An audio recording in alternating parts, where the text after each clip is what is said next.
All right. Welcome to Sassy Saturday. Amir and I are happy to have everybody here. So we have some new faces. So let's go around and have everybody introduce yourselves.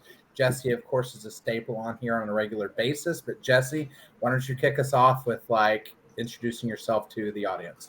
Oh, thanks, Josh. Yeah, I'm Jesse Lezak. So happy to be here. I think Josh and Amir have started something that's really awesome, and I enjoy being a part of it whenever I can. I'm Chief Marketing Officer at BDEX, and I also run ClickCause. I'm the founder there, where I help with general marketing services. And if I can't help you, I certainly can find someone who probably can. That's me. Thanks for having me here. You're always a part of this. Rachel, how about you, Mandy, and Neta self-introduce as well? Yeah, sure, I can go. Or you could go if you want.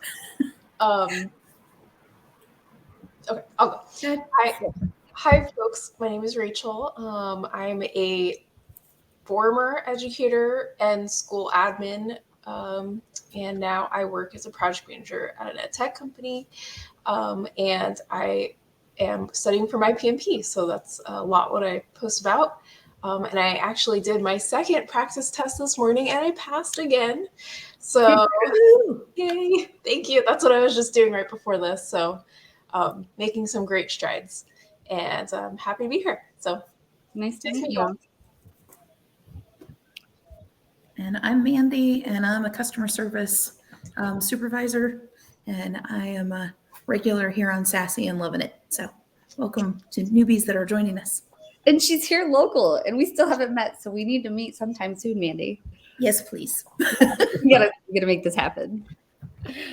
Well, I'm Neta Rozdobnitsky. Forget long name. That's what I married into. Currently I'm a senior client support specialist at Formative. I've been doing basically anything under the umbrella of customer experience over the last few years. Also been an educator in my past. My transition is a completely different story, and I'm happy to be here. And Josh, let's kick it off with you transitioning. Congratulations, though. Well, thank you. So I accepted a position at Drift in there as customer advocacy. It's kind of a newer role. So one of the things I'm really excited about that is it will be myself and Sarah, who is my supervisor.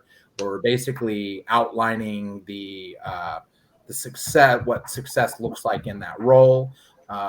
It's kind of a combination of marketing and customer marketing is what it really is. So we're very like a lot of community engagement, very social, listening to what the target buyers are saying, the target market, not only about the product, but the competitors, listening to the specific words that they're using, so that we can go back to our sales and marketing team and our product team to go, hey, these are the frustrations that the customers are having. These are the successes that the customers are having, and these are the words that they're using. So this is what, this is how kind of we need the product to be framed in order to, for the customers to understand that it, hits those pain points.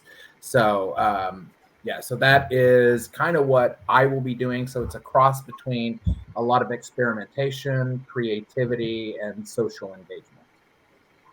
Very exciting. Yes. We have Eric, who just joined in. Eric, we kind of did a round robin of everybody kind of introducing themselves. So Eric, kind of give us, for those that are watching, give us a background of where you're from and what you're doing now. Oh, thanks. I was a serial salesperson in lots of different verticals and lots of different methodologies.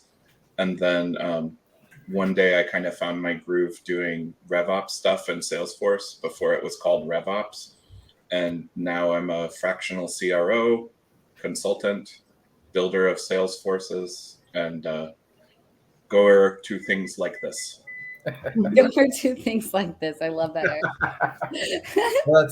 That's beautiful. So today we're really, really focusing on what's kind of awesome about your story is that you've transitioned yourself into multiple roles. And so today we're really talking about, that energy and strategies for, we have a ton of transitioning teachers.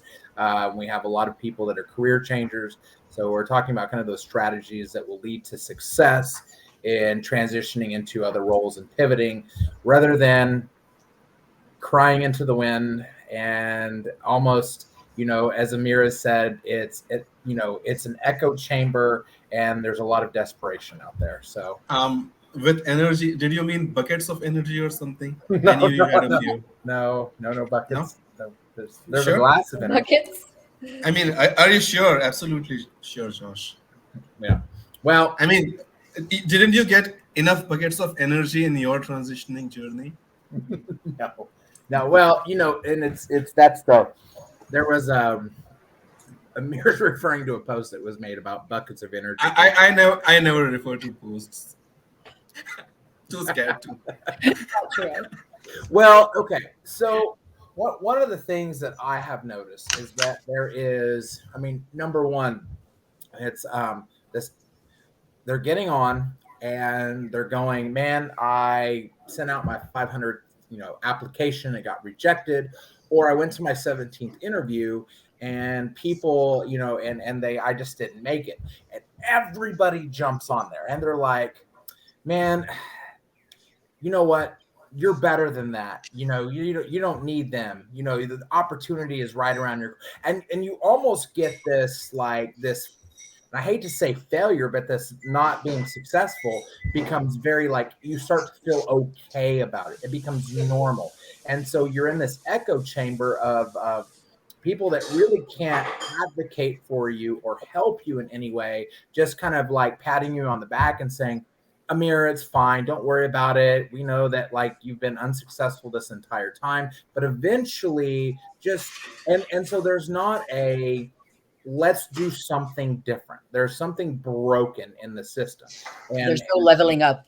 There's no leveling up.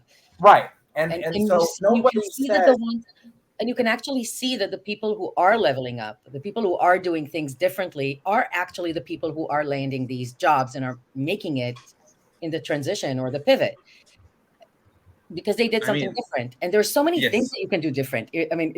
Doing things different doesn't mean just subscribing to a whole different recipe that will be a recipe, right? It will be different. But I agree. And there's another level to it, because we are all coming from the same world, right? We all come from education. We feel very, very comfortable surrounding ourselves with people with the same background.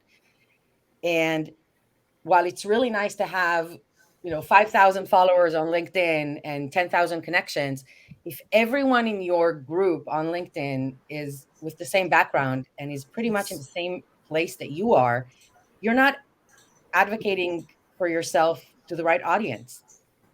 These people are not the people who are going to help you move forward in most cases. And that's where it's really sad. I think.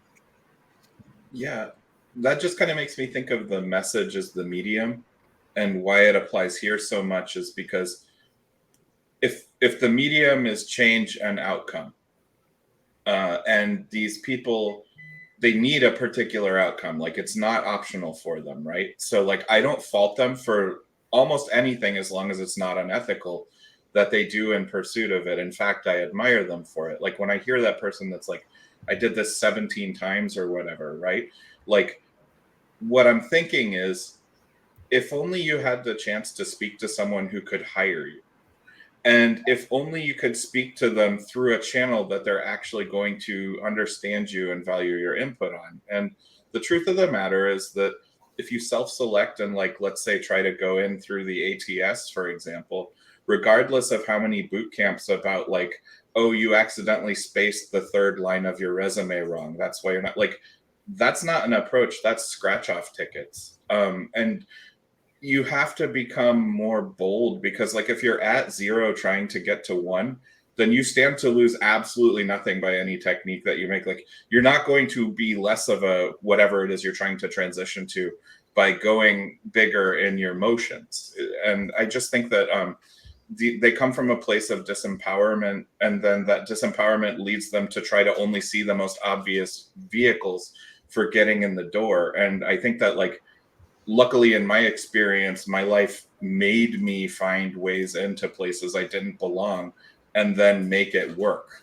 And that's a skill set that if you're coming from academia, you have a degree, you have an understanding of these frameworks and these paths.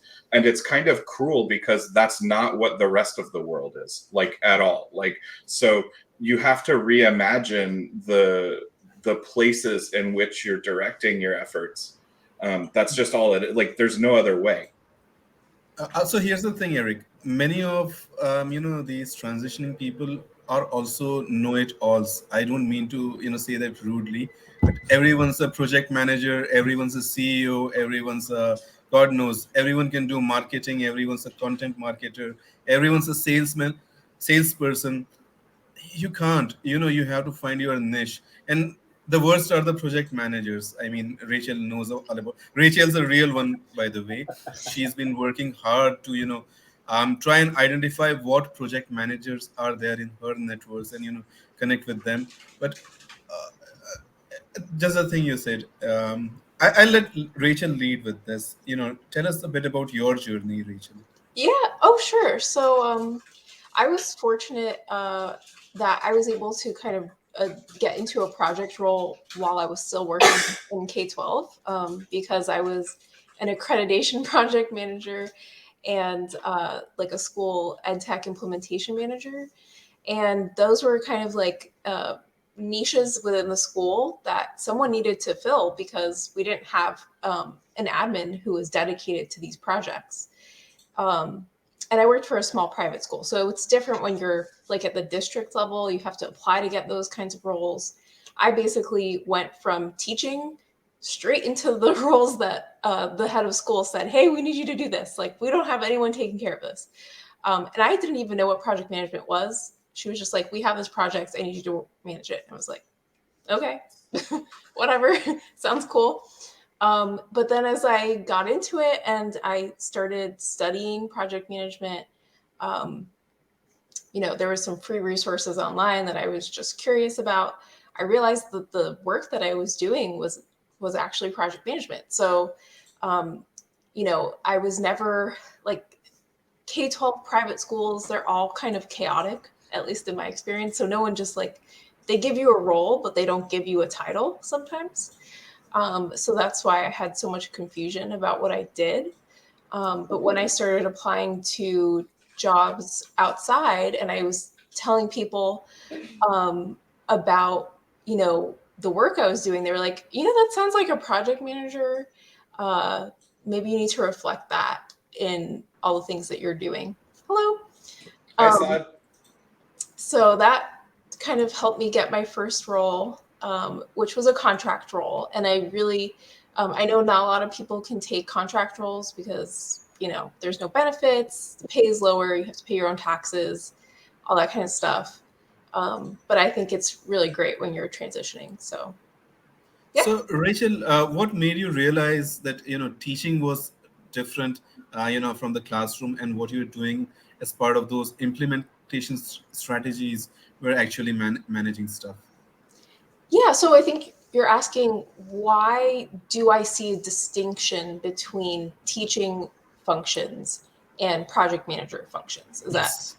Yeah, so teaching functions are different from project management functions because, when you're teaching, you're focused on content and what the learner is kind of absorbing, not only what they're absorbing, but what they're giving back to you in your discussions and in their work. And although that kind of is similar to what you want from your project team members, in my work and also just like in my experience, the outcomes of being a teacher and being a project manager are so different. You don't have a deliverable that you have to give to your head of school at the end of the school year. I mean, you have test scores, you have, students passing, getting on to the next level, but it's not the same thing as developing software or developing a textbook, let's say. So I think it's just like the things that you are doing are just functionally very different. And I'm not saying they're not both very challenging. It's just like they're literally not the same thing. That's it. So they are not the same thing. Thanks for saying that. Well, I mean, they're important. They're both super important and so rewarding as professions. But it's just why. That's why there's different words, right? That's all. So anyone want to answer why people think that A is similar to B? Josh, Well- did you want to be a project manager? Well, I didn't know. The name sounded cool, and I like to do pretty cool stuff. And so yeah, so absolutely. But I also wanted to be like, I also wanted to drive a train and be a marine biologist too. So I mean, there's that. Didn't you want to be the CEO of somewhere? Yes, I was almost the yeah. So part of it, honestly, and there's a misunderstanding of titles because we hear the word project manager, and I've seen this, and I've repeated this, this post that I've seen many times, where somebody there, it was an art teacher, and they said, well, I have hundreds of students, and every year we complete art projects, and I have to manage that, so that makes me a project manager. And so when you think of the title project manager, it seems very simple, and of course everything seems very simple because we have a very very superficial understanding of kind of what the activities that are involved within the role. So for example, and we can talk about Jesse, for example, where we it's kind of the joke that we see where marketing is up there on their high horse creating pretty pictures and putting it out, and so there really is there's a big misunderstanding of what the roles actually look like. And so you don't understand the technical aspects of the roles that go in there. So for example, with Netta and even Mandy in their spaces, sure, we have the soft skills that can make us successful in those roles, but there's a lot of hard skills that go into those roles that you don't realize until you step in there.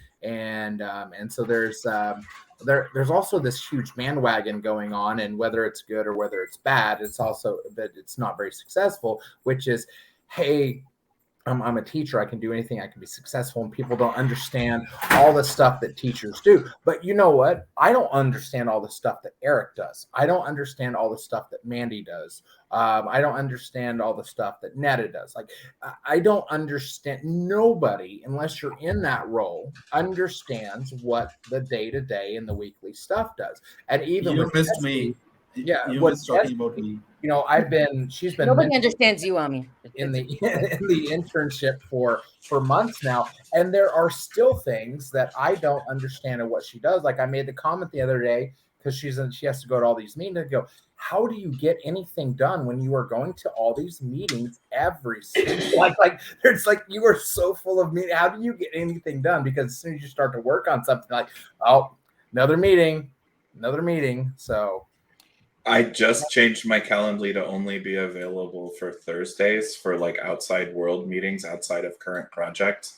And I almost wept with relief when it was done because what you're describing, you might think that you don't know what my day is like, but when you just said that, that could be on the tombstone of 4 out of 5 of my days is okay, I've agreed to deliver these 5 things that each take 2 hours to do. That's not getting done in one day. And then meeting. And then it's 4 days later and I haven't started. And then I go through this spiral of almost self-loathing because I'm how did this even happen? I'm a bad person. And it's meetings. That's how it happened. One of the most complicated things for a seller is that especially in remote tech sales or in the agency sales, your sales process is typically built around these things, around these synchronous meetings. And it shouldn't be. So you're really hitting to the heart of something by bringing up the fact that meetings are the bane of your existence. And a free one I'll give you is switch your Calendly to make your meetings only at 25 minutes long. Yes. and then make people tell you what's supposed to happen because of the meeting before you start the meeting, because you're both going to die someday. And like, you need to start doing that with your time.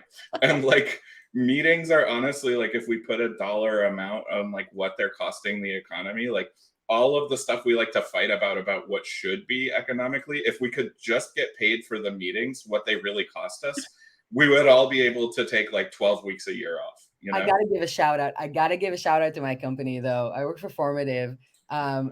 This is something that is the bane of the existence of everyone. And we got literally a directive from above: no meeting Fridays, book your focus Nice. time every single day. If you see someone else focus time, don't touch it. Like, to minimize meetings, just to help us really deliver on all of the projects that we're doing. It's so important. But you know, I was listening to Josh talking earlier about like not knowing what the positions are. I recently just saw, I think, at least 4 different posts on LinkedIn that were either talking about or confusing project management, program manager, and product manager. 3 different positions completely. People mash them together because they don't really understand the intricacies. There's a difference between a project manager in one industry and a project manager in another industry. Sometimes they're not even called project managers. Yep. I'm a support specialist, but what I do day to day is mostly project management. That's not my title. So getting an understanding of not just what the title means in general, but what does the day-to-day look like in the company that you're applying for, I think that is the key. You can read books upon books about what different jobs are, but you will never know what it really is like unless you talk to the people who work that job in the same place that you're trying to get into. If you talk to someone at Google on project management, they'll tell you a completely different story than if you talk to someone in, I don't know, Edpuzzle or Nearpod or Formative, right? So it requires research. It just requires research, a lot of research, and not assuming that knowledge will drop from the sky like man in the desert or something like that. You got to do the work. You got to do the legwork. Well, and All the that's time. one of the things when I tell people, like, if you want to network with people, hit them up. So, like, for example, if I want to understand what Rachel does on a day-to-day basis, like, let's say I'm interested in project management, or like Netta, I'm like, okay, implementation, okay, cool. Or Jesse, who's in marketing, like Mandy, we can go through the whole gambit. I'm going to hit him up with, I'm going to be very strategic and say, hey, I see that you are in ABC field. I'm interested in that field, but I don't quite understand it. Can you answer these 3 questions? What do your weekly objectives look like? What are the challenges that you face? And what does success look like? And more than likely, that person is going to respond to you, because you're not just going, hey, Jesse, talk to me about marketing. Like, Jesse's busy, and she's going to be like, hey, is there something specific that I can help you with? Because I don't have, I don't necessarily have time to, talk shop. And then I can't say enough about internships, because it at least gives you the opportunity to get an understanding of what happens in that role. So, for example, like, I thought to myself, marketing seems really cool. At this time, my understanding of marketing was closer aligned with advertising, though. But I knew that I was creative, and I knew that I could write. And so I approached Jesse and I said, hey, can I, do you have an internship? And, I will tell everybody, like, don't necessarily donate your time. But for me, I felt like I wasn't worried about the pay. I wanted the understanding. I wanted the knowledge. I wanted to pad my resume. And so I said, hey, Jesse, do you have, you don't even have to pay me. Just like, give me stuff to do. Like, I want to understand marketing. And she said, absolutely not. You have to get paid for your time. That's not fair. So, but she gave me an opportunity. And so I was able to get kind of a glimpse of that marketing look like. And at that point, then you can go, okay, you know what, I like marketing. Or you can go, this is not quite what I thought it was going to be, but at least you're educated on what the role looks like, rather than going, oh, well, I'm a project manager because my students complete projects and I manage that. So, and Jesse, again, I've said it so many times from the bottom of my heart, I absolutely love you for everything that you have taught me and mentored me, and has just been absolutely top notch. And I'm so grateful that you landed in my DMs, because, you coming in and helping us with social media allowed me to go tackle other things. So, it all really worked out well. That's awesome. Absolutely. Thanks for sharing that between, your whole journey in your transition and the amazing opportunities the internship presented to you. So I wanted to kind of double click on that point, and also add, you were saying before how people message you and say, hey, can you tell me more about, whatever it is, marketing, project management. This is something I get weekly. And it's all it's very vague. They say, hey, can you tell me how you became a project manager? First of all, look through my posts. I wrote a lot about it. And second, I think it's so much more effective. The 3 questions that you said when you DM someone, can you tell me, I didn't write down the 3 questions, but being pointed about when you're DMing someone, being respectful of their time, having questions that were thought of ahead of time, and use those questions to have an engaging conversation that's straight to the point, because that's respectful. That's all I wanted to say. Good point. Mandy, I'm really curious about your journey. Yeah. So I'm a customer service supervisor, but I'm in a ton of sales groups, for a ton of them. I'm really enjoying learning more about sales, because in my particular role, I have a small team. I have 3 people, and we're trying to move from being what's considered a cost center to being what's considered a revenue generator. So we're working a lot on upselling and moving towards how, and that's all been a learning journey for me. So it's how do you make it so that we can upsell? How do you track that metric? How do you form a KPI around it, which is a key performance indicator? So I'm not a transitioning teacher, but I support a lot of them. I have a lot of them in my network, and not just transitioning teachers, but transitioners in general. There's a lot of people that are currently in customer service that want to move to customer success. So one of the things that I put in the chat that I think Grace might have had a question on was, when we talk about terms, Amir likes to giggle about the whole, everybody's saying they're a project manager when they're totally not. But I think partly that was bad advice that was given that then got echo chambered. And I also think it's not all industries use terms the same way. So sometimes we're kind of unfairly mean to people that use a term in a way that SaaS wouldn't use it, or sales wouldn't use it.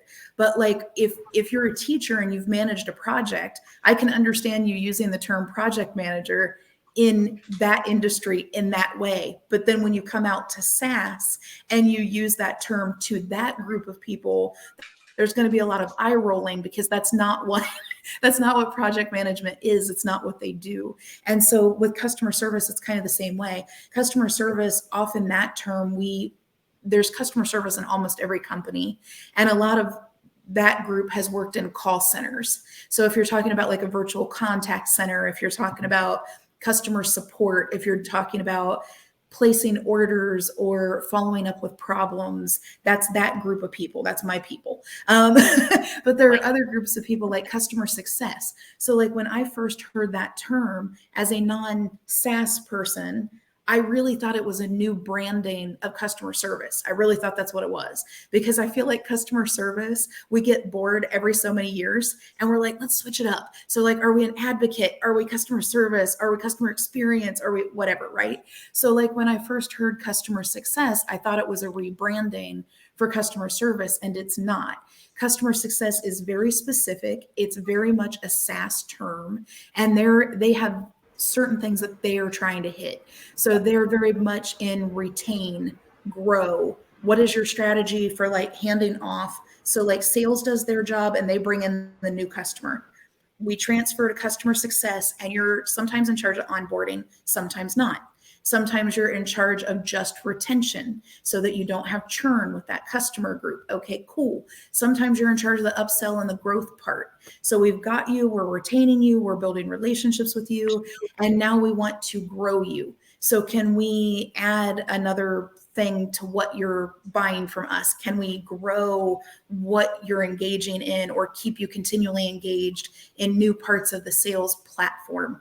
What are we doing with you? So I don't blame people that pivot from different industries when they come in to SaaS or customer success or customer service. It's just using your skills in a different way and hitting very specific things within those industries. Oh, absolutely. I'm listening to you and I'm thinking of all of my experiences because this is my world also. And usually when people ask me about the difference, I tend to go to the type of relationships that we have with our customers. And I think that helps to define success versus support or service in a really nice way. Whereas support and service is ad hoc, in the moment, we're troubleshooting, we're making sure that you're getting the service that you need right now. We recognize the trends. We will be the liaison to all of the other departments. We will be in charge of creating all of those user-facing resources, the help centers, etc. Customer success is all about the long-term relationships with the clients. They get a dedicated portfolio. They work with specific clients that are theirs, and they nurture those relationships for the long run in order to retain them and in order to create that continuity, leading bottom line to revenue enablement. So our success is measured, both departments are measured for success by customer satisfaction, right? Or the NPS. But the customer success also had that additional revenue bottom line. So I always think that's the easiest way to explain it. But I see this confusion across the board. And I see this happening not just with transitioning teachers, even in sales. How many times have I heard hiring managers in sales saying, I'm not going to hire this person who's been doing 20 years of sales in commerce because they've never sold SaaS. Yeah. Or in EdTech in particular. If it wasn't SaaS in EdTech, then I don't care if they sold other SaaS. They don't know this market. There's a lot of bias in there as well. Yeah, so two things, and I have a question for Jesse. Is there's one thing that has really kind of struck me is we've thrown around terms like KPIs and metrics, and Netta mentioned like revenue. And so I think what's important here is, regardless of the role that you're applying for, is understand that terminology. So an example like on my resume is that, like, at one point I was like, oh, customer success looks cool. So I'm going to look at customer success jobs. And I notice that there are specific terms that like occur all the time: onboarding, KPIs, metrics, revenue. So now how can I translate what I've done?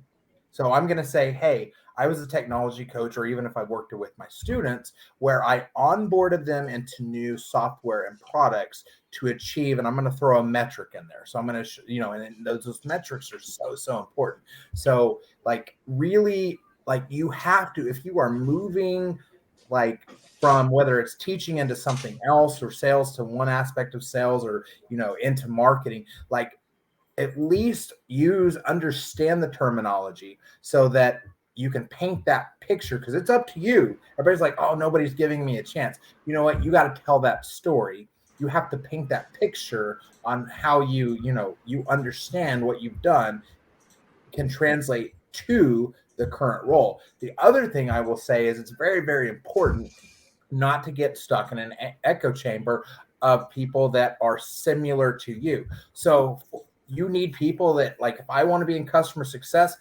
I need a ton of people in customer success on my network. If I want to be in marketing, I need marketers. I don't, and not I'm saying don't have teachers in your network, but they're in the same boat you are. It's like if you're drowning, they're drowning. Like nobody has like a life vest for each other. They're all drowning together. And so it's very important not only to have those people, but people that are willing to be honest with you and like don't get your feelings hurt.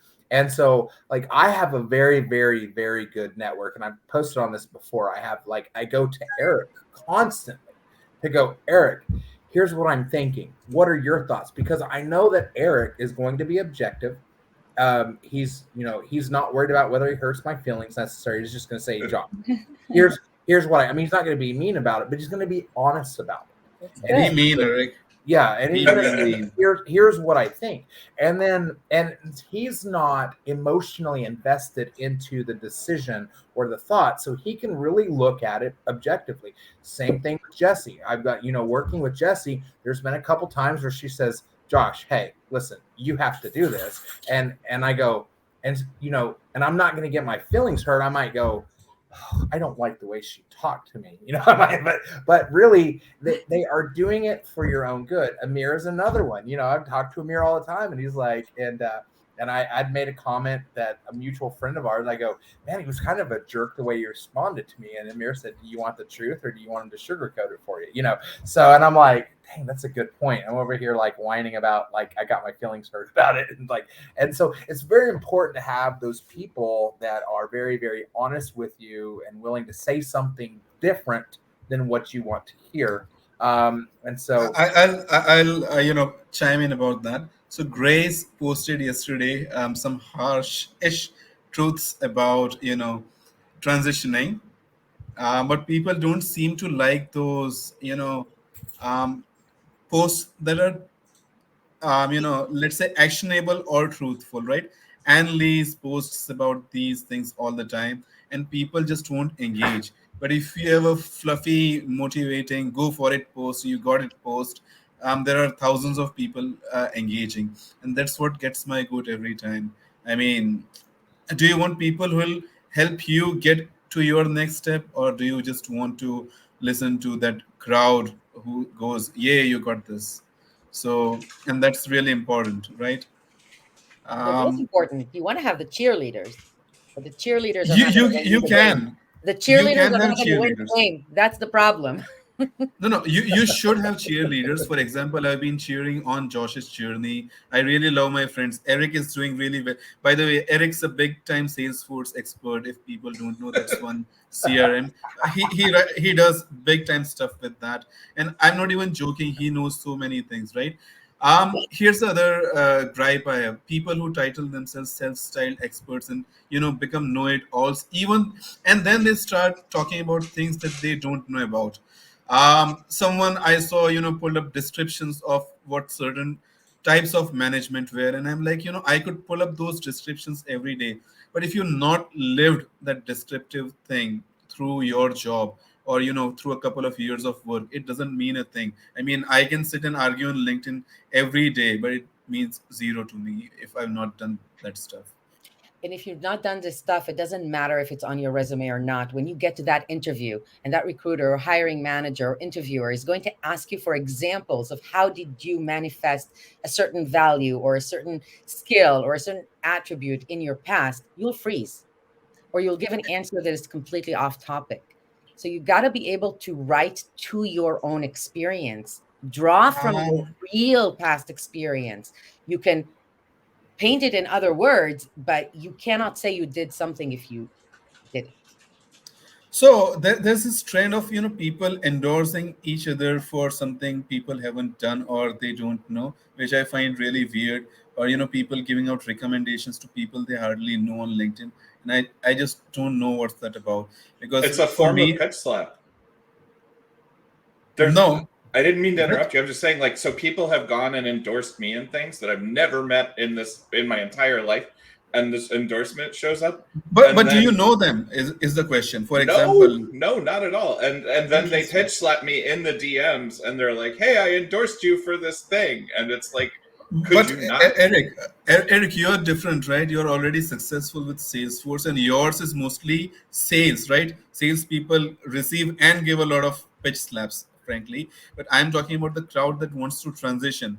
So endorsing each other for those project management, product skills, or marketing skills does not matter, right? Is what I'm saying, unless you've gone and done that. I'm gonna change topic here and start off with Jessie because we haven't really heard from her. Jesse, how does one transition into marketing from nowhere? Oh, great question. So I transitioned. I started my career in politics. In 2008, I worked on the Obama campaign. And then from there, I did different candidate campaigns, nonprofit campaigns, worked in labor unions.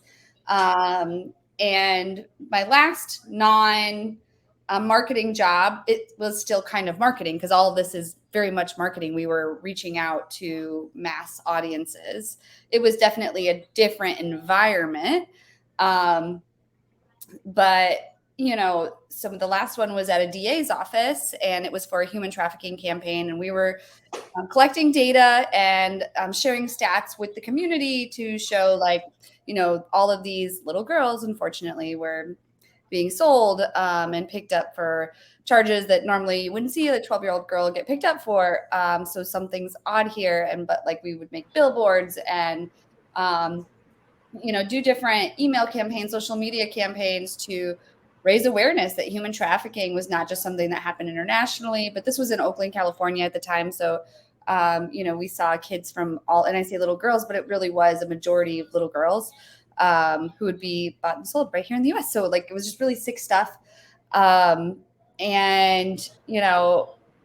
wanted to be able to use my skills and not at that point I had my own daughter and it was just becoming all way too much for me. And so that's when I was I live in Oakland, I was right outside of Oakland, California.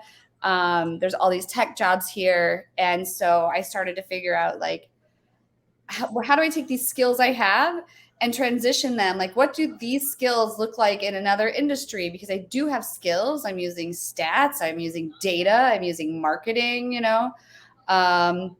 and so I found myself in a social media. I have a question. Then. So some other people might have this question.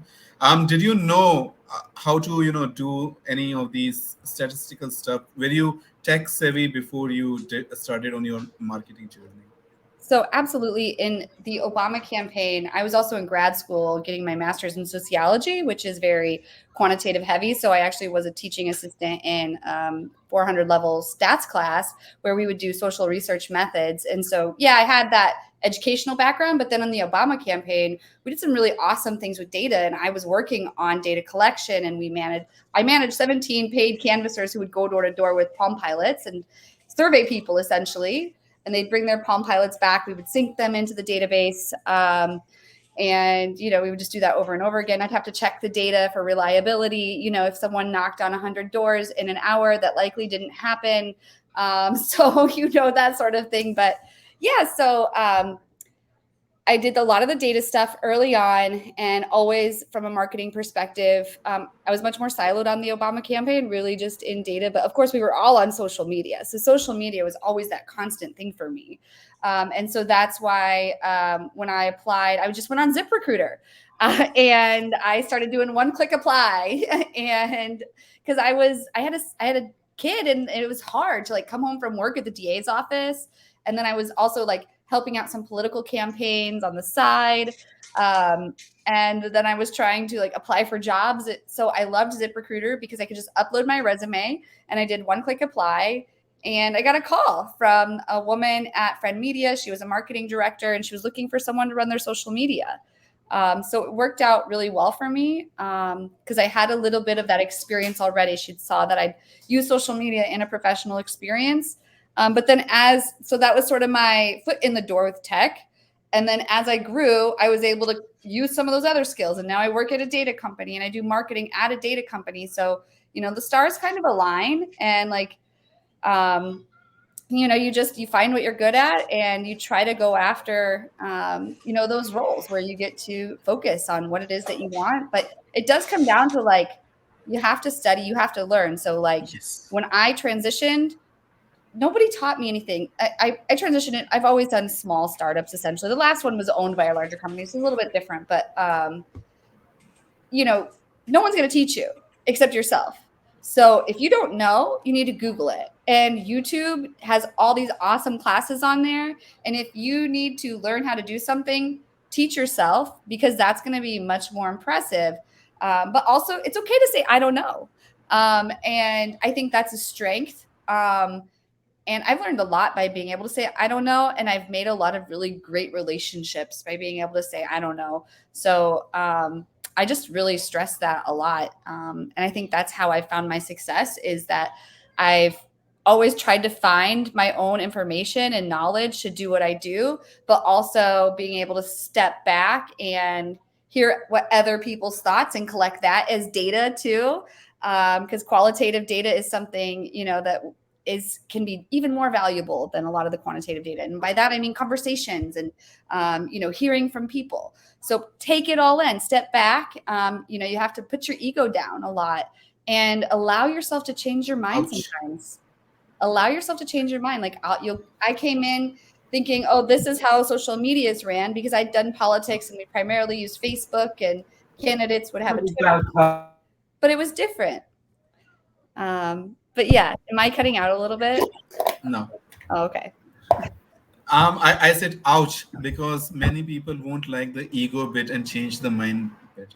So sorry, harsh truths here, people. But it doesn't mean that you need to, you know, saying I don't know and admitting that you need to learn more doesn't take away from you. That's what people need to understand. Yep. You're still acknowledging the skills that you have. You're still acknowledging everything that you bring with you, but you're also admitting that you don't know everything. And let me tell you something, there's no one on this planet who knows everything. So exactly. I disagree. I discovered so many posts saying someone could be a surgeon, a pilot, you know, do the job of 30 CEOs. I don't know. Josh wanted to be one as well. I think No, Josh, I wanted to be a marine biologist, not a surgeon. Well, somebody said that surgeons are the only people who have as much of a stressful job as teachers, which we all kind of got a good chuckle on. But so something that, you know, kind of Jesse mentioned, like learning and then like talking about it, which is building in public. And I can tell you, Eric is a huge proponent of building in public. He is one of the reasons why I started using Airtable, and then Jesse and I got into a discussion of Airtable. But Rachel is a fantastic example of somebody building in public, because she talks about what she's learning as she's going through the PMP course. Jesse talks about things that, you know, she talks about the podcast that she talks about the things that she's learning from first party data and marketing. And so Eric is like, he's one of my favorite people to go to. And I go, Eric, I want to create engagement for A, B, and C. What are your suggestions? And Eric is so like, and sorry to like, I just got to high five you for this one, Eric. But Eric is so like strategic on, you know, Josh, I would do this, I would do this, and I would do this, and this is what I would talk about. And so this building in public, and so rather than making posts about nobody will hire me, start listening to podcasts, start using, you could even use, and this is what Eric and I kind of talked about, was using Airtable to like talk about track engagement within companies. And you can talk about the process of learning to use Airtable and how you're using Airtable and how you can ask other people. Now you're engaging with other people. But, you know, and so whether it's a podcast that you listen to, whether it's, you know, hey, I saw a post the other day that somebody said so-and-so, or, you know, whether it's a course that you're taking, you know, you can start talking. And, you know, Rachel talks all the time about the PMP course and some of the, you know, successes she has, some of the frustrating things she has. And if nothing else, it shows potential employers that, oh, this person's coachable. They're coachable, and they're willing to be, you know, to show what they're learning. Before you leave, Neda, would you like to? Neta's got to go. Yeah, yeah. unfortunately. But maybe, some words for us before you leave. Some words before I leave. Live long and prosper. Always. So long, and thank you for the fish. Enjoy it. Thank you for having me on. I hope to chat with you all again. Sure thing. Likewise. meet you, Really Netta. appreciate you. Yeah. Thanks, nice to meet Netta. you. So we're still here in the live though. Sorry, Bye. I'm in and out. I've got my kids here, and one's eating hot dogs, one's eating peanut butter and jelly. So sorry, that's why I'm popping in and out. Please don't Nothing to apologize be- for doing never cool mom apologize. stuff. Like I figured you guys wouldn't mind, but that's what's going on. Never, ever, right? Kids are fun. And as long as they don't get their sticky hands on the webcam. So Their iPads. whoever just called out learn in public, it's small on my screen. I think it's Rachel. The two things I just wanted to hand people from this call that are actionable for their life later is one, join Trailhead by Salesforce because it's free. Make a special Gmail just for it because you're going to get flooded with stuff and you want to segment it. So spin up a free Gmail account that you're going to use to go into Trailhead with. The reason is that project management, organizational structure, sales, marketing, team management, interpersonal communications, change management, all of those things are available for free in Trailhead, up to and including outside of Salesforce certifications in them. And for those of you who don't know that might be listening, Trailhead is Salesforce's training platform. They don't pay me to plug this, but I'm being honest that I changed my entire career using Trailhead. And from Trailhead, I networked. From Trailhead, I learned how to add value. But aside from that, the specific thing I would tell people, and here's my harsh truth stuff, is you got to read this book, Influence by Robert Cialdini, to give you a baseline in this stuff. But what these people aren't understanding is, I'm sorry, I'm not trying to be some sort of like Spartan blaming everybody for their own problems, but don't you dare ask someone to take a chance on you. Like, that's something you ask your family or your friends as a matter Why of not? like interpersonal. Like, that is such an asinine thing to be asking a person who might get fired if they mishire too much.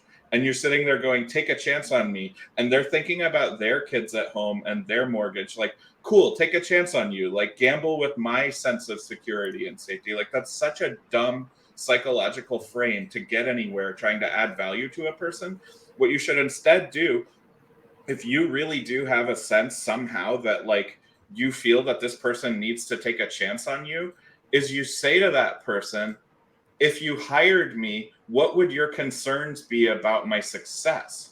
What specific things would you wonder I need to improve on or change or make up a gap in, because I don't want to ask you to take a chance on me. And the other side of that coin is that all of this kind of like panoply of topics in tech, we were talking about like role differentiation, outcome. The reason that I suggest learning from Trailhead in particular is that Salesforce is used in every single functionality of B2B business in some capacity. And it's your most likely course outside of being like an operations person at a high level in a company to gain some quick awareness of how that stuff all works and how to fit in and add value. So if you've got a person that's posting to LinkedIn, like, no one will take a chance on me, I've done 17 interviews or whatever, it's like, what I'm hearing is the closest that person is to adding value is figuring out what they're doing wrong, articulating it, and explaining to others how to not make that mistake. Short of that, it's just like, I don't know, bad vibes for its own sake. Like, it's emotional vampirism or something. And like, I do feel sorry for those people and want them to succeed. And I believe that they are trying. Yes. But I am here to tell them that, so what? Like, what on earth does that have to do with someone else's life? Like, unfortunately, business is not an altruistic arrangement. That doesn't mean that I'm not kind, that I don't care, that I don't want to help. But like, don't position yourself to be a charity case and a liability just You're because not you're kind. new. You're not kind, Eric. But and I'll say another thing. So the people that I've connected with, Oh. Rachel, for example, nice Rachel, No. cute. So the people I've connected with are mostly those who, post strategically. For example, again, I'll put Rachel's name out there. I saw her post about project management. And I mean, Josh, when I first interacted with him, he was in the comments in different posts saying, hey, could I connect to people who, talk about project management and stuff? I'm like, sure, let's talk. And those are the people you'll want to connect with and help as well. There are others who will just, moan and these days I'll just, even though Josh says, go help, I'm like, no man, it's just a waste of time because my time is precious, and I got other stuff to do. And much as I hate doing that, and I think it applies to everyone's time is precious, right? Jessie is giving time to her family, Mandy is giving time to her work and her family, Jessie is giving time to work, to her agency, Eric's doing 10 things, Rachel's studying, preparing for a job. So when you try and take someone's time, be very tactical and be very mindful, and also build that relationship, right?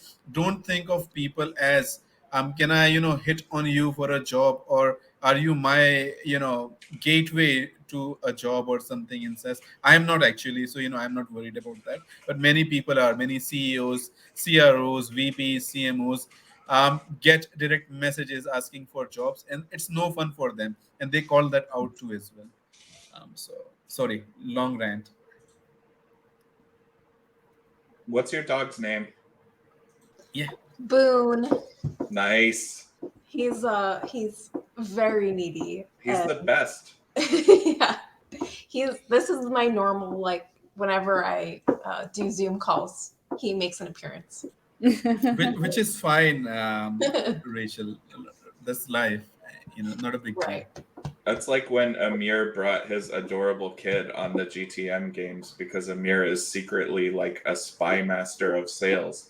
And he's like, oh, sorry for my kid. And then plops down like one of the most adorable children like on the entire planet. And then like goes on doing his like sales pitch. Like, oh, sorry, my kid's here. And I could tell that he meant it. Like, but still, it was really funny because it was just like an atom bomb going off of effectiveness. Like everybody's like, I will buy from that man.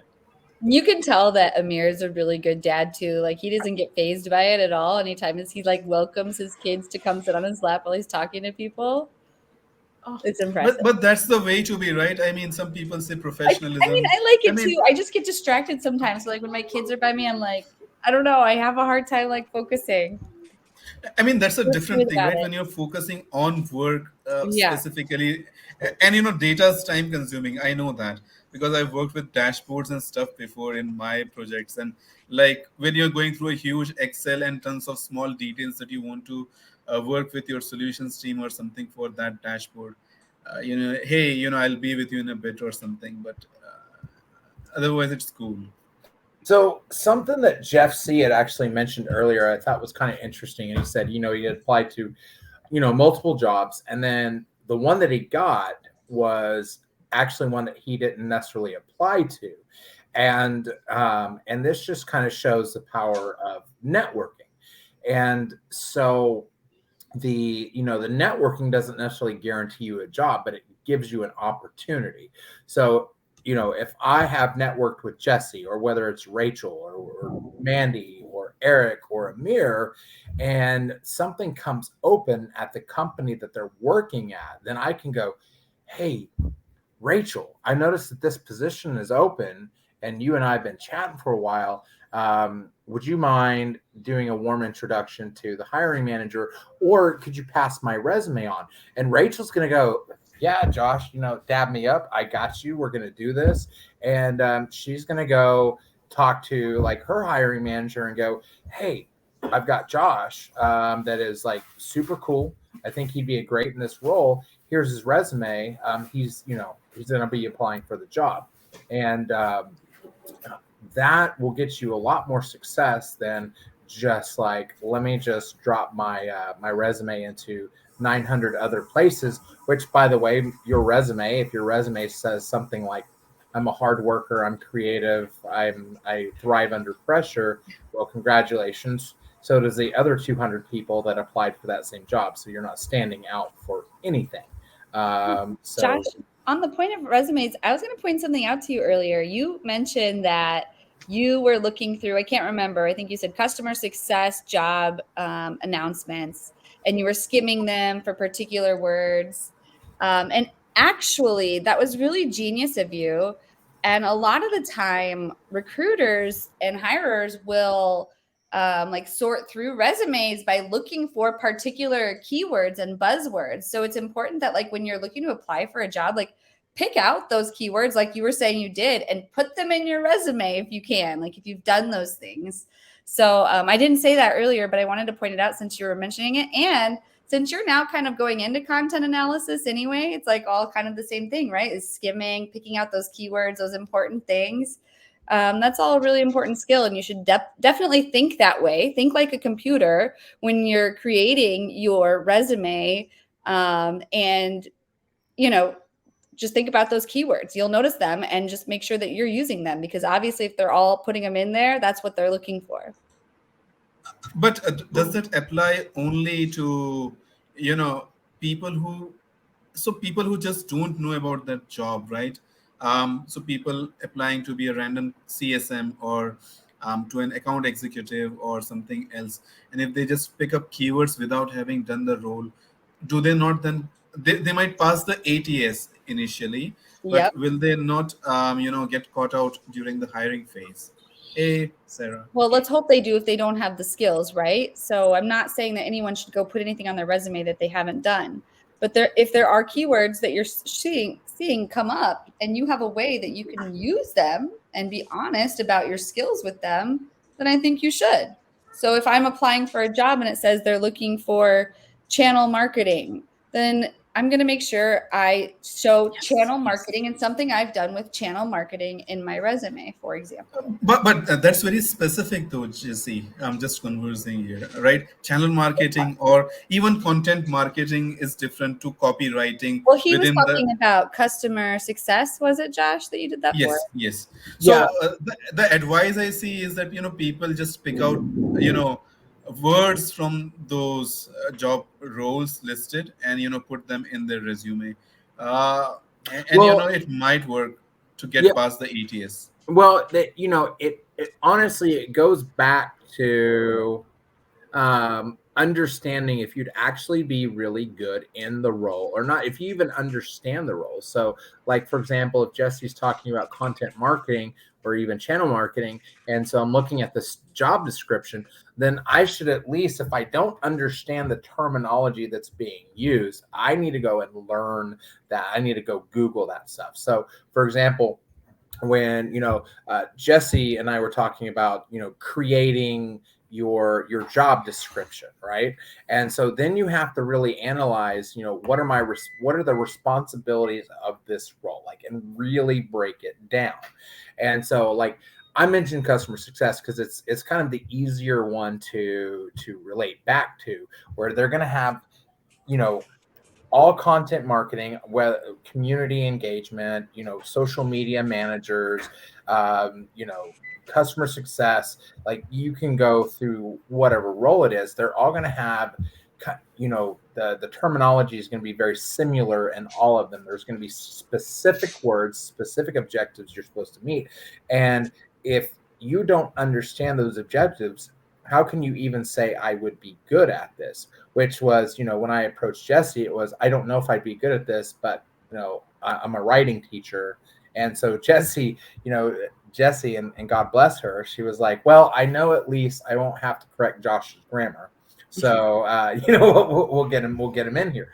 And so if I want to go, whether it's for sales, then I should understand, number one, that I'm going to be cold calling, that I'm going to be like, there's going to be specific things that I'm going to be doing, whether if it's customer success, I'm going to be training people how to use software products to meet certain, we can talk about metrics or whatever it looks like for success. If I'm going in customer service, I should know that I may be encountering angry people, and so I should be able to talk those people down and offer solutions.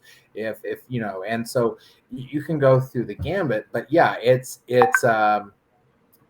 really understanding what you do, what the role looks like, And then what did I do in my current role that kind of mirrors a similar skill that is required for the upcoming role?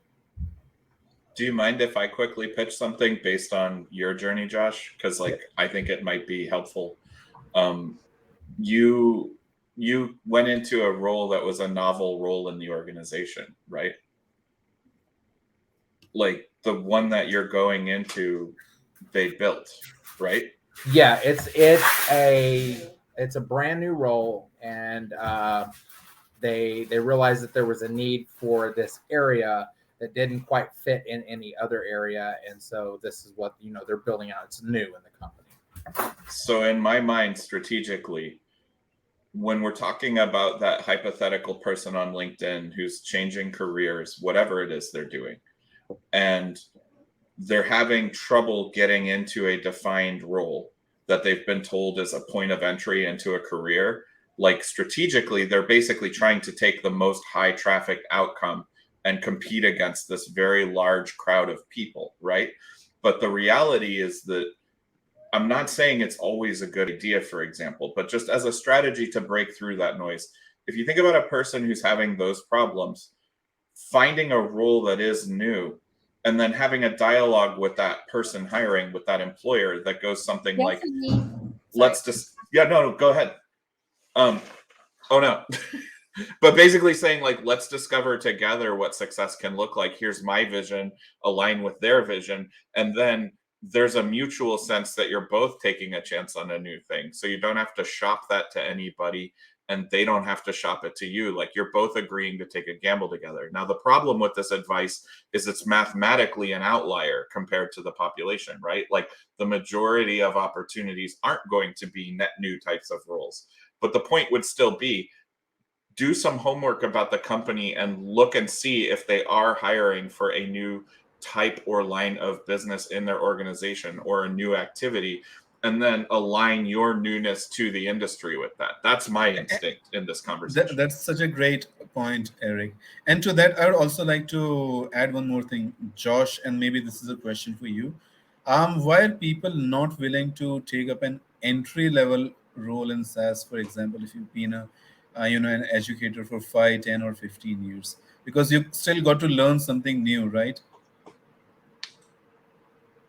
So there's this, it's a, I don't know if you want to call it a misnomer, or there's this misunderstanding that what that looks like at that entry level. And so for some reason, when people are talking about entry level in SaaS or corporate or non-education, there tends to be like, oh, it's the, and please nobody get mad at me for saying this, but it's almost like people feel like it's almost taking that, like, oh, I'm going to take a job as a bagger at Walmart, right? And so that's what they think of entry level. But at some companies, the customer success manager might be the entry level because it is the lowest of the customer success. Other places it's going to be the customer success associate. And so for like, and I can even talk about like over at BDEX, the entry level at BDEX is going to be the role that I was at. Why? Because it's the newer of the positions. It's not the CMO, right? And so depending on the size of the company you're at, that entry level position can be very, very like mid-market all the way up to senior level, or it can be very, very low on the totem pole as far as skills needed. Now, the other thing that a lot of people are not realizing is that they get offended by this like entry level, but you're rolling into a new field. So like, for example, if I want to go work for Eric and he goes, well, we use a lot of like Salesforce. What's your understanding of Salesforce? If I don't have a very good understanding of Salesforce, guess what? I'm going to be at entry level because I have to learn Salesforce before I can get on the phone and talk to people about Salesforce. The same thing, like if I go and I tell Mandy, hey, I want to work for you, she's going to like, what do you know about our company? What do you know about the problems that our customers are facing? And I can be like, well, I don't really know. And she's like, well, you need, so this entry level, I don't know why anybody's mad about it, because number one, there's less expectations of you to perform at a certain level. It gives you time to do that 30 60 90 days of like onboarding. It gives you a chance to go, "Ooh, I made a mistake, Jesse, I'm really sorry." And she goes, "Well, that's okay, because you're still learning the role." As opposed to if I just roll up into like mid-level or senior level and I screw up, and then Jesse's going to be going, "Josh, here's the thing. You're at this level. We have these expectations of you.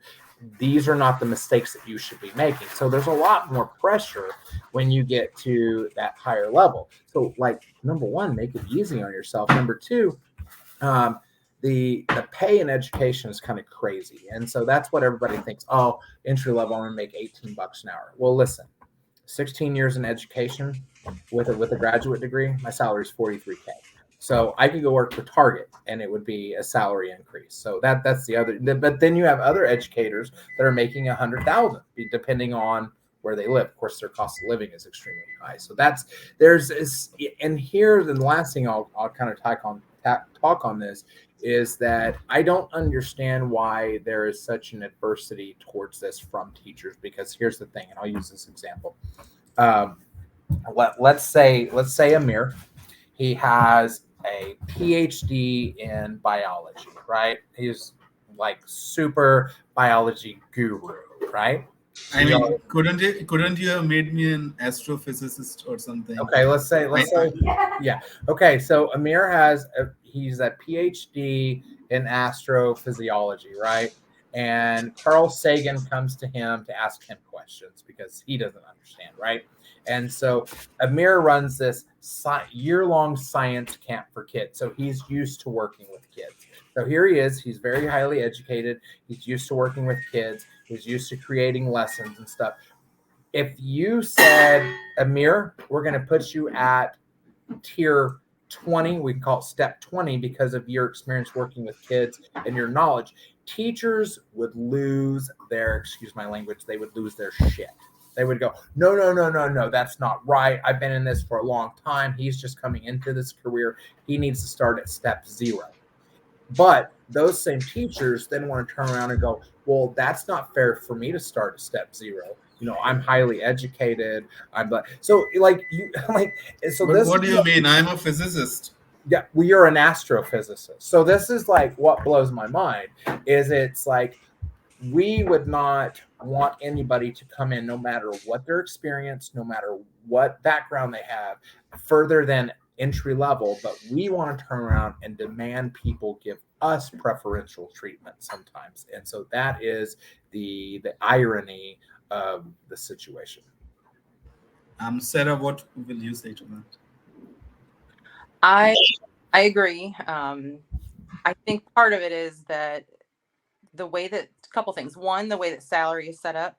So, teachers have the salary schedule and you know what you make, in 5 years what you're going to make. It's just laid out for you. And so understanding when you see base salary and on target earnings, that's still for me a concept where I'm like, I don't fully grasp, like, what does that mean? What am I making? I need it's black and white for me. Like, I know it's not possible, right?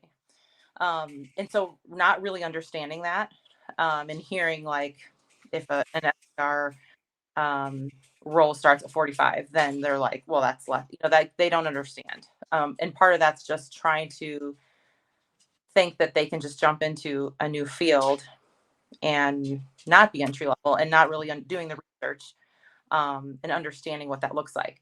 I think for the people who don't do the research and just start applying are quickly finding out this is actually really tough.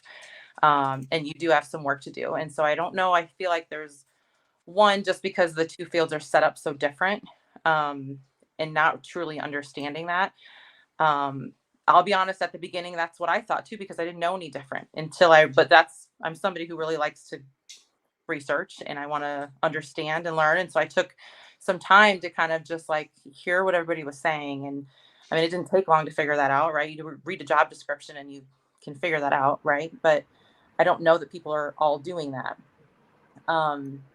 So I think there has been a lot of discussion like, oh, well, you make, what did we say? There was a post, 2,000 decisions a day, so you'd be a great project manager.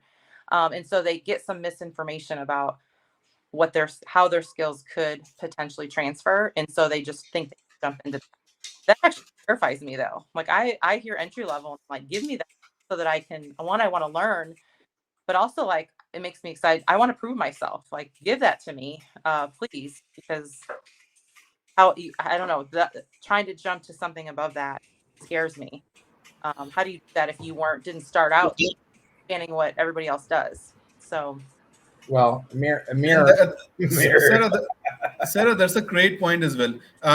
You also talk to me and this group, including Ricky, at times about the terminology that you don't understand that people talk about, right? For example, even I don't understand half the thing that some salespeople or marketing. I mean, I know what they're talking about. Obviously, just saying that when people talk about SDRs or revenue or being on PIP or whatever, what RevOps is.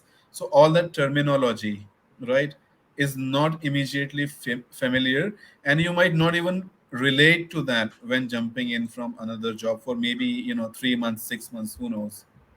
Well, that's what Amir there was a post on there that was like, and it was very, very, Sarah, it's funny that you mentioned the number 2,000. I'd be a good project manager because it's the same one. It's the same one. Yeah, I make 2,000 decisions a day in the classroom, and Amir was like, "Damn, that sounds exhausting." And I was like,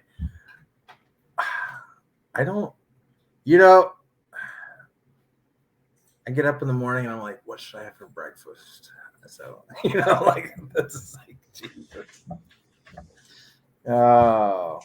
Yeah, that sounds more like anxiety than professionalism, just that sentence to me. Well, I mean, I guess if your decisions include like, okay, when is Johnny going to ask to go to the bathroom again?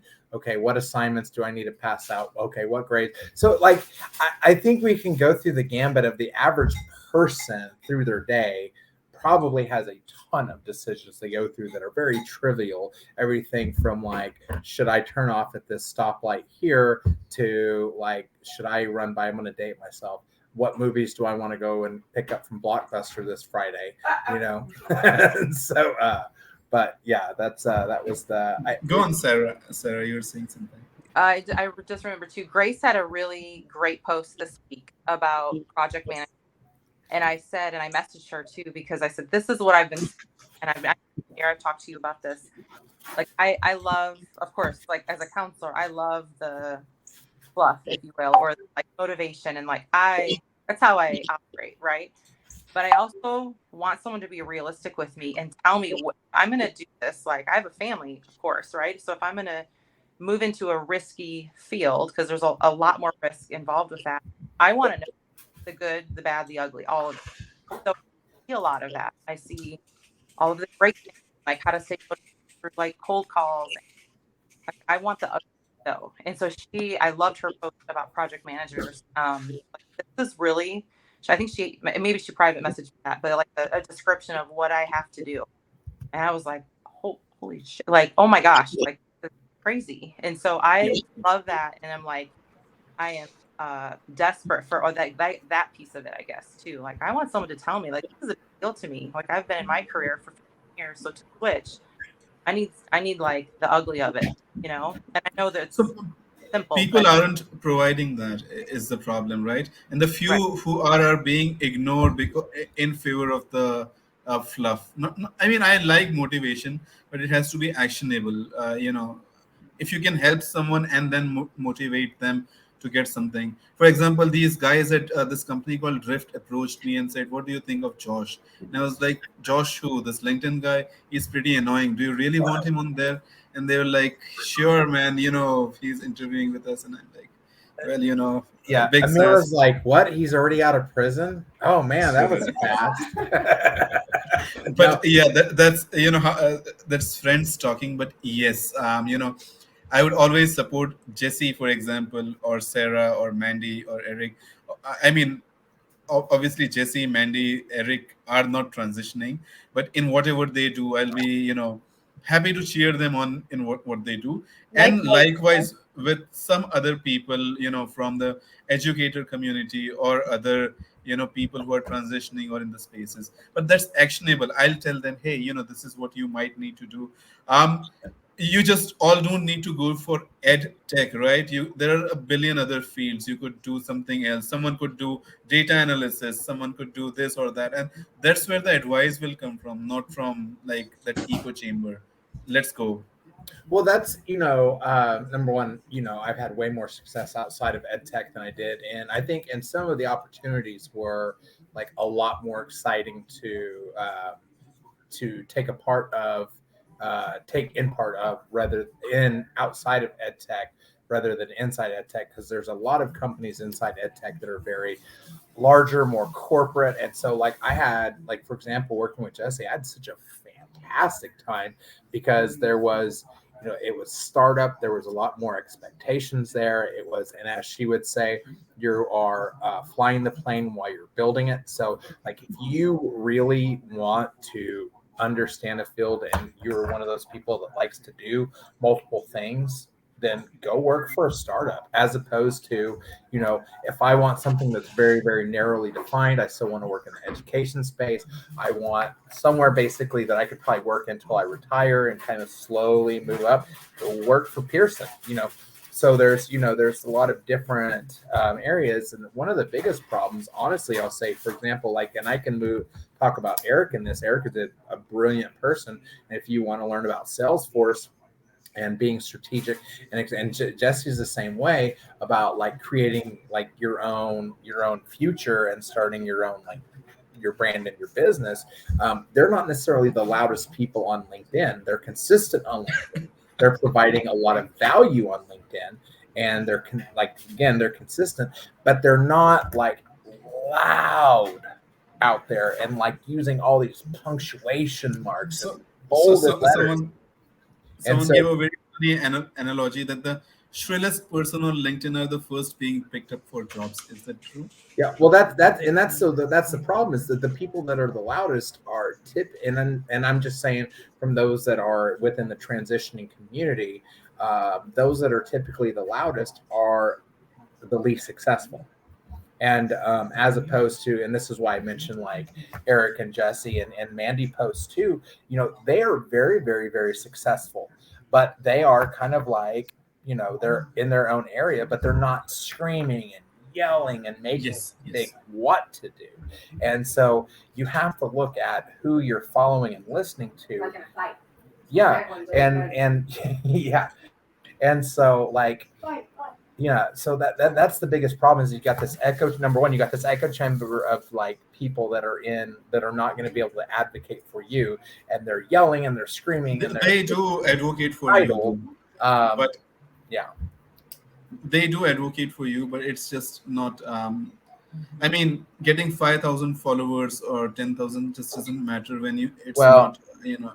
There's a huge difference between somebody like Eric or Jesse advocating for me that have connections that can actually like make introductions and make things happen and actually be objective and to think things through, versus like somebody else that. So here's the problem though, and most teachers are really nice, and they are trying their level best. It's just that there's so much bad advice that's being taken literally. That's a great point, Jeff. I sent you a link, by the way, Jeff, if you want to join the live. I will be signing off shortly, but we'll still stay in the call. So it's just a bad advice and people not knowing what to look for. It's like when you get on LinkedIn and see the large influencers and just start following that advice blindly, which is take a guy like Tom or Ricky Pearl. They will post about sales, very targeted advice, good stuff about sales. It's not for everyone. It's obviously for their connection set, or for their revenue generating activities, but they talk about what they know about, is what I always see. Jesse keeps posting about data. I mean, I started talking to Jesse after AI and first party data. So that's how you meet people. Hey, we've got Grace on. Um, So, Grace, I saw your post the other day that you said your new job is just like teaching, and it's not any different at all. And teachers would make natural account managers and project managers just right off the bat. No, I mean, for me as a teacher, I mean, I guess from what it seems, people who are special education teachers did a lot more paperwork and contracts and things like that.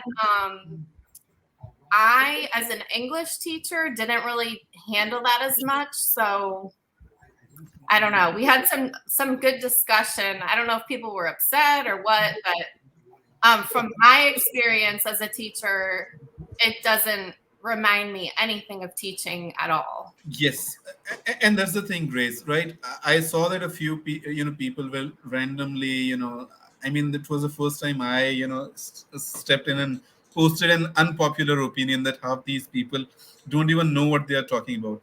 And that's because they haven't been given the correct advice, and half of them aren't willing to listen as well. That, you can't talk about product management or project management or this or that just because you're not been in those shoes and not been in that space. So once you're there, feel free to talk about that. And yes, the journey isn't easy. But while we have you here, Grace, we're not going to sign off right now. Why don't you tell us about your journey, how you managed it? How I got into it, or yeah, how did you transition? I mean, basically, I joined LinkedIn because I saw an ad on YouTube. It was like a streaming ad saying like LinkedIn is the place for professionals, like all the professionals are there. And I was like, okay, well, if I'm looking to get out of transition out of teaching, then maybe I should join, because I used to be a member of LinkedIn like back in maybe like 2000 or 2005, like a really long time ago. And I never like thought it would be a place to like actually look for a job. So I joined, and then like the first couple people that I saw post were also teachers that were trying to transition. And so I had like no one in my network, like zero connections. So I messaged them and I was like, hey, are there, there seems to be some teachers on here. We're like doing the same thing. And then immediately within, I think 2 days, there was a virtual job fair, and it was, I forget who the host was, but he posts all the time, like about teacher transition stuff. Does anybody know who I'm talking about? Is it Jeff? Is it Patterson? Yeah, I think yes, it is him. Yeah. So I attended a virtual job fair. I was like, wow, that sounds very interesting, because I've never been to a virtual job fair. And it was like the coolest thing, because I was in these little rooms meeting all these hiring managers face to face. Like in some of the rooms, it was just me and them. Like I met the CEO of like a couple different companies, and I was just like, wow, like a little bit overwhelming. But I actually was able to set up some interviews from that. And they were more just like getting to know you, like informal type interviews. But I was like, wow, LinkedIn is really the place to be.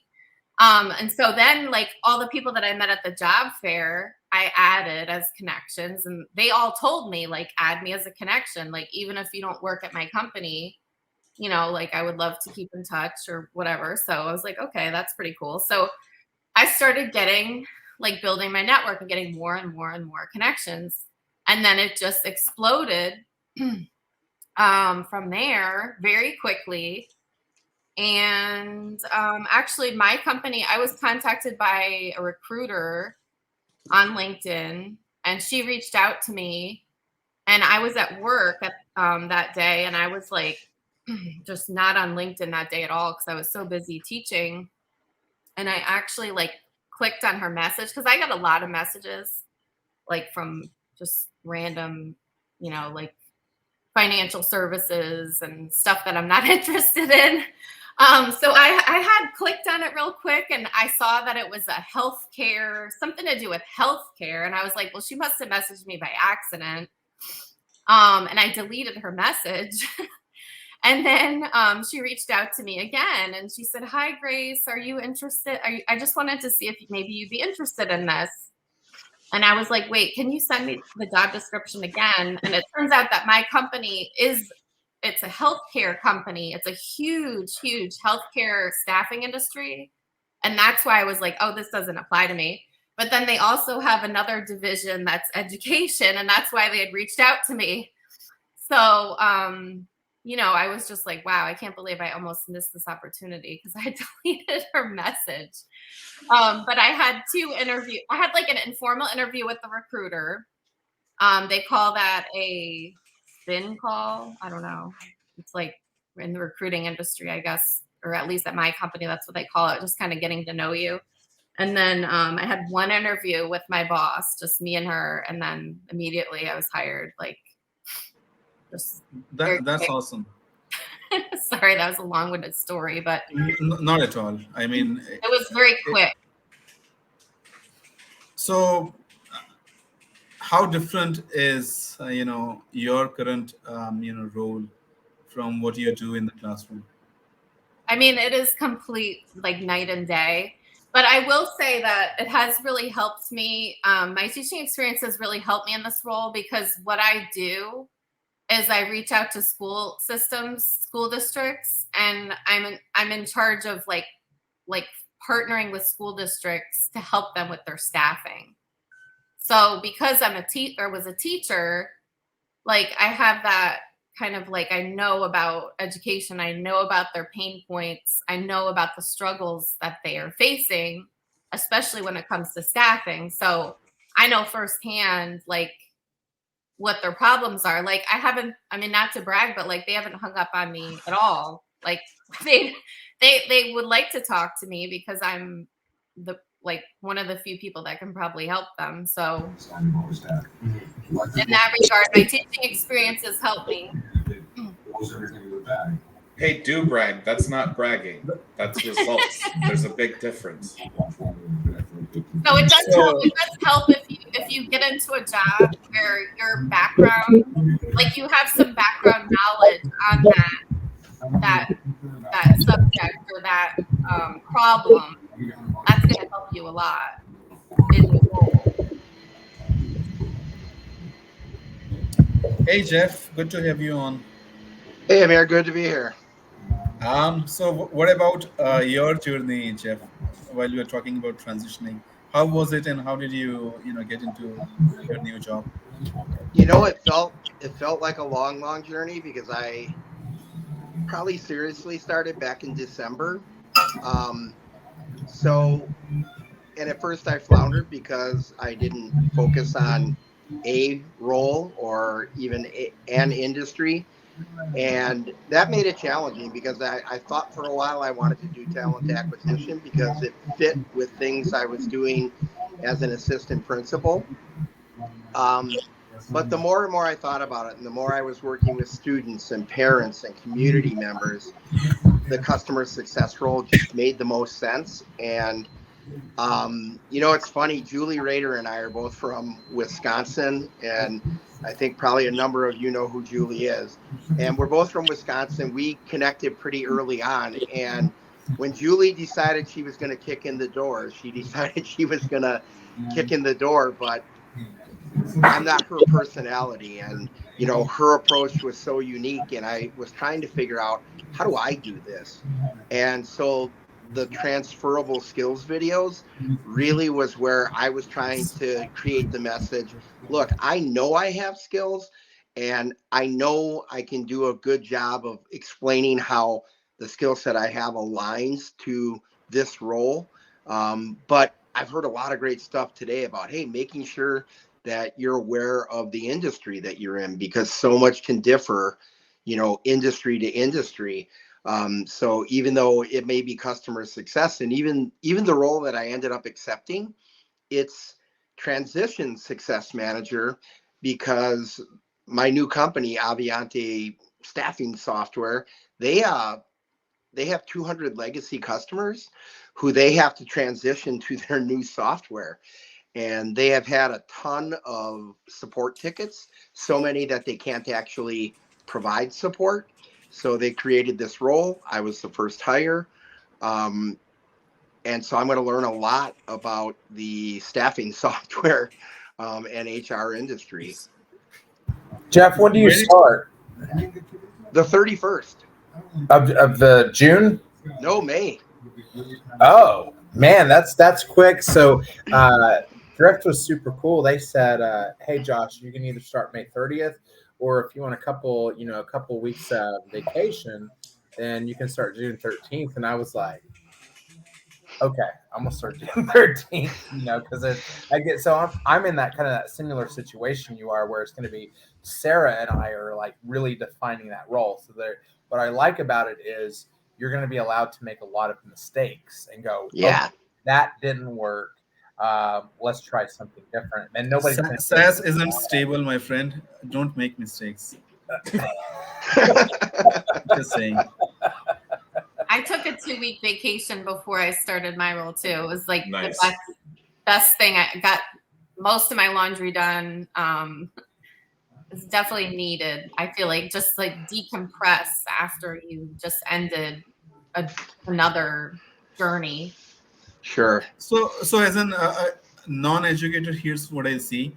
I mean, for every Grace, Jeff, Josh and Sarah, there are like hundreds of other people, who are clueless, and not just clueless, but they are doing the wrong stuff to get noticed. And I don't think that's, the worst are the negativity posts that, I mean, I saw someone saying they really need a job, and I felt bad for that guy. And, I even shared that post with someone, and they were like, what can we do about that? What do they know?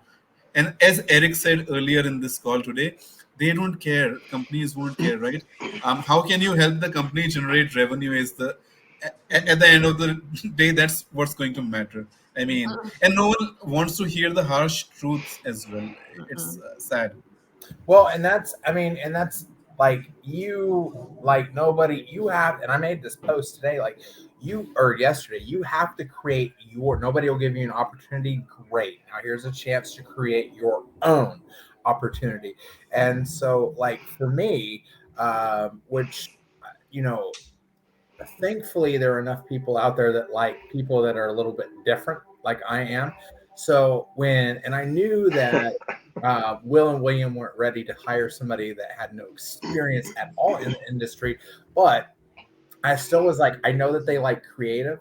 I know that they like email. So I'm going to take this Four Non Blondes song. I'm going to change all the words to talk about their product. And I'm going to play and I'm going to sing, and I'm willing to be vulnerable and embarrass myself. And so I redid the Four Non Blondes What's Up song to the Lavender product. And like I played it, and I sent that video over to William, and I go, hey man, I really apologize. I can't sing at all. So I apologize for you having to listen to this.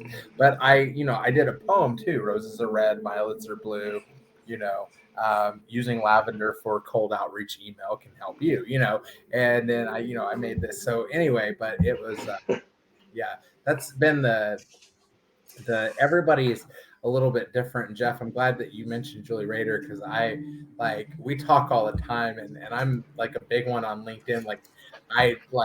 She has the fire after her name, and so I deleted the fire, and somebody said, well, Josh, you forgot to put the fire after her name. And I said, no, I deleted that on purpose, because everybody's always I said, Julie's like the Marsha of LinkedIn. Everybody's on the Brady Bunch, where they're all like, Marsha, Marsha, Marsha. I'm like, oh, Julie, Julie, Julie. Everybody loves Julie. So I'm like, no, we got to tear her down so that we don't. And speaking of Julie, I was gonna disagree on her post today. She said, I left my job in July or August, was it? I'm not sure about the date. And I'm like, don't do that without getting a new job or something. Be very strategic. Just don't, because a job is not guaranteed, right? Not everyone's Julie, or just saying. Well, and that's I guess that was kind of my point, is that you have to make yourself be relevant to the people that you want to work for. You have to show them that you can solve a pain point, a problem that they have. You can add value. It all comes back to revenue. Are you able to do something that positively benefits that revenue model, either directly or indirectly? So you have those direct people that are in sales and account management and customer success and marketing, because marketing, like I'll argue, like I'm blue in the face, that marketing is a revenue generating position, and Jesse would like agree with me on this. But then you have people that are kind of indirectly involved in that revenue model, project management. And I don't mean that project management doesn't have a direct impact, but it's not more of that, like you're talking to the customer, you're in front of the customer.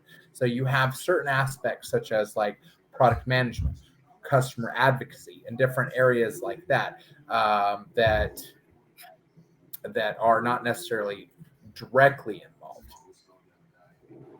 I think we should end the live here, but we'll stay on. We'll still chat with Jeff and Grace. So, okay. Well, Amir, why don't you take us out this week? I'm not going to take this out today. I mean, I got all the nicest comments, and I'm reserving those for LinkedIn posts this week. All right, fair enough. All right, Eric, I just want to say I love you from the bottom to the top of my heart, because like I made, the post that I made the other day about my top 10 that I feel are like instrumental. No, I forget what word I used. Detrimental to my success. This is like earlier I made a post. So I'm pretty detrimental to Josh's journey. Yeah. And Josh has been really detrimental to my health as well, because he wakes me up in the middle of the night bothering me with questions. So just don't do that, guys. Though I love Josh too, I'm happy to be detrimental to his success. Well, that's what earlier I was like, and it elicits a response, and I was going to type ILL, and then I just happened to misspell it correctly, or I misspelled it. So, and it said, "Do you mean EL?" And I was like, "Wait!" And this is fun because I'm an English teacher, right? So I go, okay, what is the difference between illicit and illicit? And very small spelling difference, but one is like very bad for you, and like one is it like helps you. And I was like, oh, well, I'm gonna let Mandy take this one out, but before that, let me congratulate the three of you, Grace, Jeff, and Josh. And good luck with your journey. Thank you. And Mandy, last words from you. I would appreciate that. I don't know that I have any last words other than it's been fun to have different people join us this week than usual. It's been fun hearing about Jeff and Grace's journey and having Eric and Jesse do some knowledge drops for us with different things from their industry. So that's pretty cool. So everybody that joined us, thank you for joining us. I think this one was a really good session. So we hope we see you next week.